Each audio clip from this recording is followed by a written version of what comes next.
What if Darth Vader upgraded his suit? In Revenge of the Sith, we witnessed a horrifying transformation of Darth Vader as he entered his suit for the first time. This suit was designed by Palpatine himself to remind Vader of his failures and to force him to live a life of pain and suffering each and every day. For the next 20 years, he was then trapped in this prison of a suit and was held back from his full potential. But what if things were different? What if Darth Vader upgraded his suit? Well, in this alternate timeline, that's exactly what we'll be diving into, so let's get right into it. Our story begins 5 years after the events of Revenge of the Sith, as Vader was meditating in his Bacta tank in the depths of his castle. With many surviving Jedi still on the run and the Empire still rising, Vader didn't have much time to himself, but these were the moments he valued most of all. For him, his tank was a place of peace and of healing. As Vader closed his eyes, he started to remember his loss on Mustafar and what happened that day.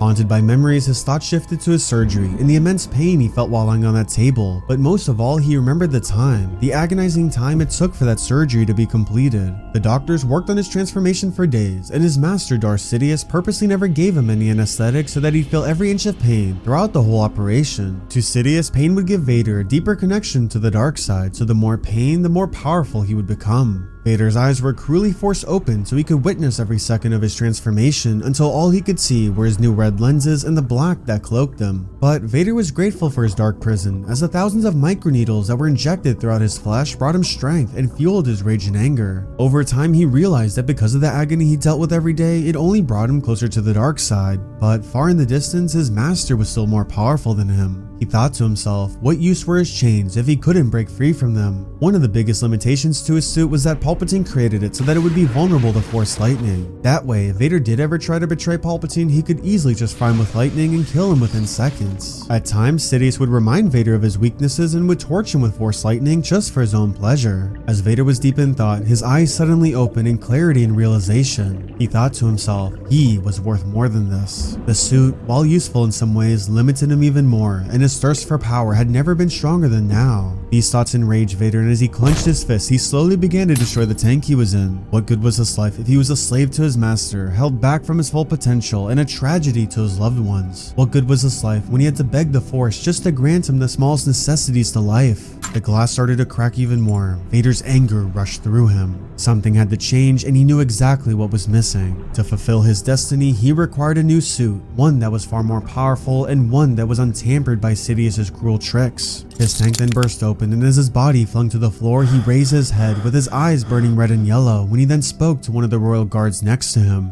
Get me my suit and prepare my shuttle. If he was going to live the life he craved, now was the time. However, while his emotions were getting the best of him right now, he also knew he had to be very careful. Palpatine kept these royal guards in his castle for a reason, and no, it wasn't to protect him. They were spies. Palpatine had zero trust for Vader, so by keeping 2 of his royal guards in his castle, they'd always make sure Vader was kept in line and wouldn't do anything behind Palpatine's back. So, as he waited for the guards to bring his suit, he began to come up with a plan, since if he was really going to create this new suit, Palpatine nor his guards could ever find out about this. The guards then brought Vader's suit and chained him to his nearby chamber so that he could suit up. As his parts were getting placed onto him, Vader was deep in thought, and his plan for his new suit was becoming clearer in his head. He started to think about how he would create it and what material he'd even use. As his thoughts raced, part of him thought about Mandalorian Beskar, but that would just slow down his movement even more. He needed something stronger, something that would make him a force to be reckoned with. Then it hit him. Cortosis, one of the rarest and most powerful metals in the galaxy that could completely short out a lightsaber just upon touching it. He remembered a few years back that Sidious told him stories about Cortosis and how his old master Darth Plagueis discovered a Cortosis mine with his own master. However, during their time there, Plagueis betrayed his master and the mine collapsed, with Plagueis being able to escape. Vader remembered these stories, and he also remembered the planet that these mines were on, Baldemnik, a tropical planet in the Outer Rim. Although he wasn't sure if these mines were still there, it was worth a chance, and luckily it would be far enough so that Palpatine wouldn't sense him. So, Vader suited up and left immediately for the planet of Baldemnik. Unlike most planets, it looked beautiful on the outside, as it had tropical islands and beaches everywhere, but it was extremely dangerous. Since the atmosphere there wasn't breathable for most people, those that visited the planet would need respirator masks, a problem the Dark Lord would have no issue with. After some time, Vader arrived on the planet, deciding the only way to find his quarry was to search through the old cave system. As he searched around the planet, he was in luck, as he eventually found large chunks of Cortosis ore throughout the various caves he searched through, and while it may have taken long, he ended up being successful. Vader then then spent hours and hours in the cave blueprinting how he could make his suit the most effective. He started tinkering with designs, and since he knew his own body more than anybody, he was determined to find the perfect suit for his needs. After much time, he eventually sketched out a suit that looked way different than his current one. This new suit was way lighter, which would allow him to be quicker and more agile, just as he was as Anakin Skywalker. Not only that, but it would also be designed so that his new control box wouldn't be as exposed as it is now. So many times he's lost fights just because his control box was vulnerable and it allowed enemies to defeat him. With the new suit though, he kept his life support system hidden, which would give him a huge advantage while in fights. However, on top of all these additions, there was one more part to this suit that would make him unstoppable. Unlike his old suit, this suit would have no weakness to force lightning. In Vader's mind, Sidious would now stand no chance against him, and he would finally be able to strike his master down and become the Dark Lord he knew he was destined to be. So he got to work and spent several days crafting the cortosis metal to build this new suit. As he then spent precious time constructing it, it was almost as if he was a child sitting in his old home on Tatooine, planning, building, tinkering, and repairing like he used to love doing. Creating things and using his imagination was something he enjoyed doing for as long as he could remember, and as he sat there crafting the cortosis, he began to remember how he brought C-3PO to life when he was a little boy. Although he tried to hide it, in a way, he cracked a smile under his mask. Eventually, after many long days of building the suit, his project was now complete. The suit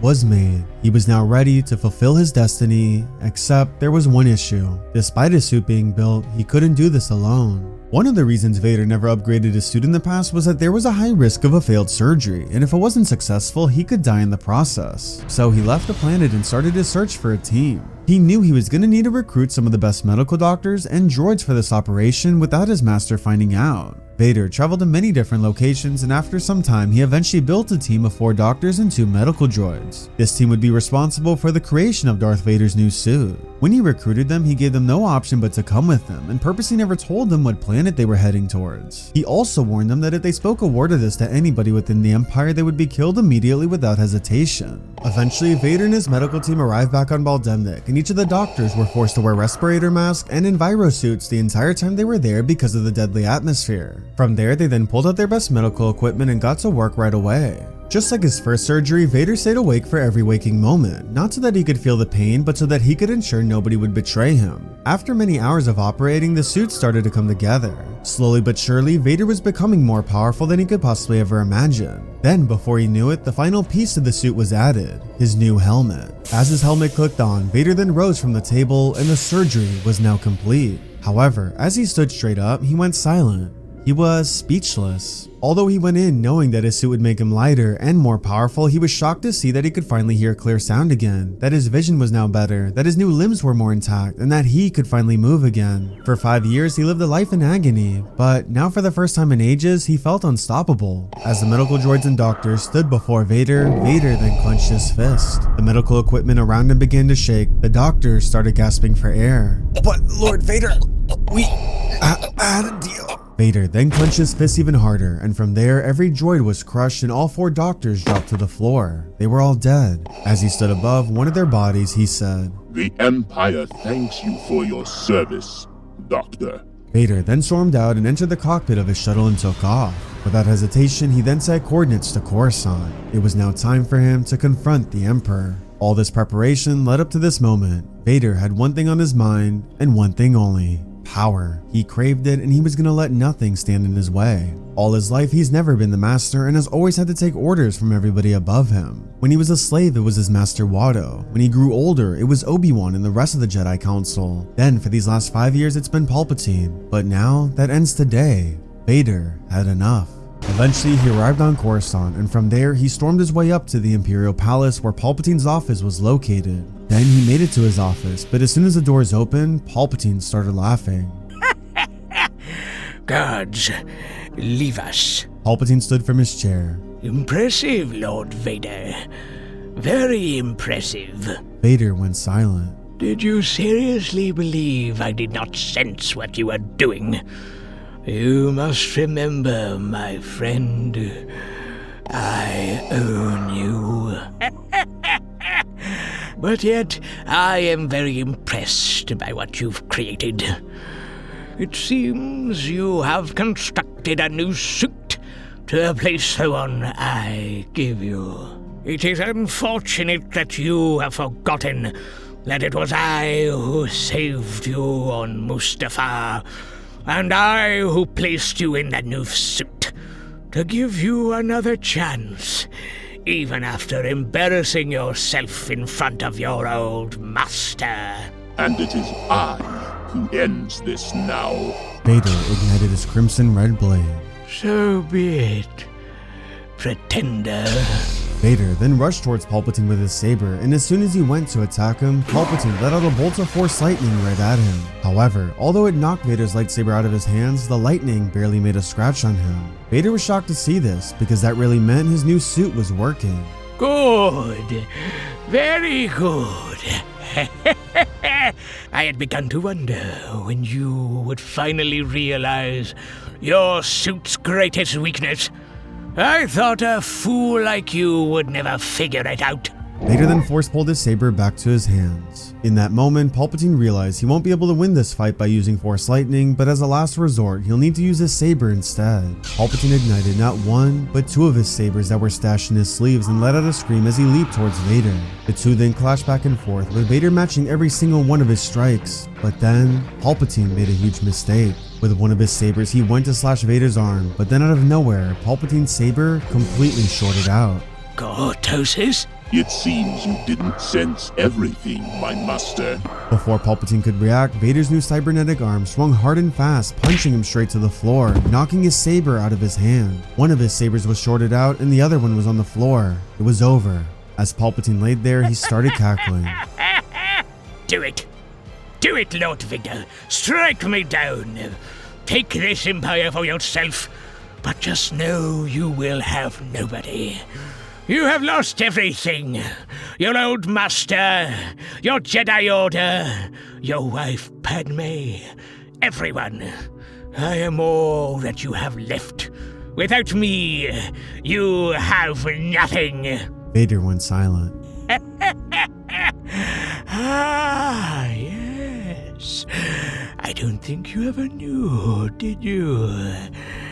It was I who manipulated your dreams of losing your precious Padme. It was I who ordered Count Dooku to send the Tusken Raiders to kill your mother.